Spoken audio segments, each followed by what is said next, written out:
Olá, dando sequência à série de vídeos Entendendo um Artigo Científico, nós vamos falar brevemente sobre os tipos de estudos adequados para as perguntas, para as dúvidas, que fundamentam um artigo científico.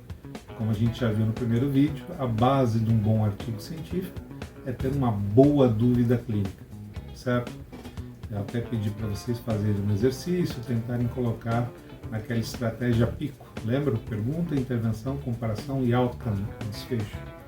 Então, se a gente pensa em prevenção e tratamento, o desenho de estudo ideal seria um ensaio clínico randomizado. Ok?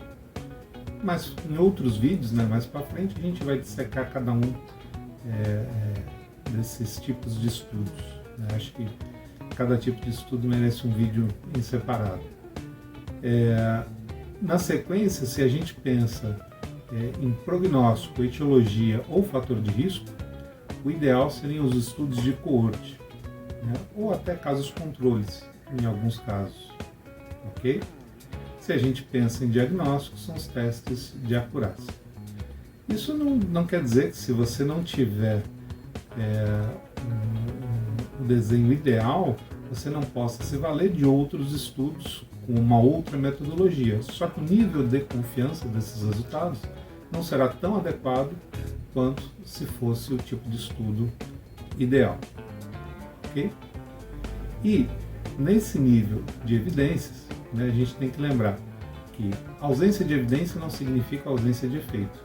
Tanto que nós tivemos recentemente essa situação do Covid, uma situação nova, que muitas tomadas de decisão tiveram que se valer de estudos que não tinham a metodologia adequada, não foram desenhados especificamente para aquilo, mas eram as únicas evidências disponíveis.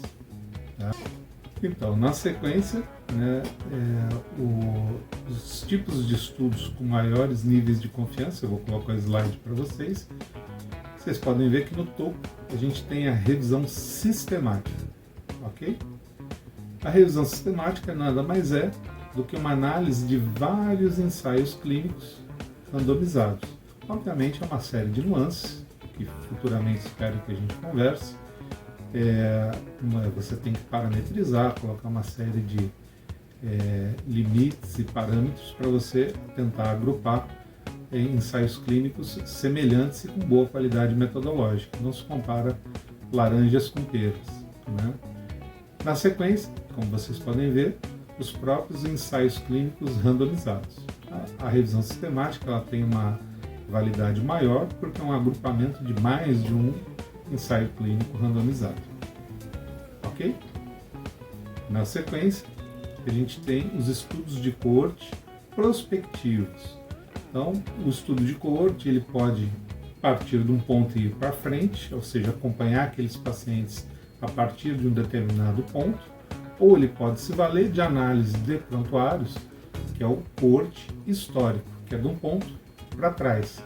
Obviamente, por estar sujeito a menos vieses, ou seja, erros sistemáticos, o coorte prospectivo ele tem uma validade maior. Okay? Na sequência, os casos e controles, séries de casos, e pasmem, a tão insensada opinião do especialista, tão insensada pela mídia, ela tem um nível mais baixo de confiança na tomada de decisão, para poder responder uma pergunta que é a base de um artigo. Então a gente vai dissecar isso melhor, mas a opinião do especialista ela é muito cheia de vieses, de erros sistemáticos. E a prática dele somente, o conhecimento dele somente, ele pode estar muito enviesado quando você vai extrapolar isso para uma população em geral.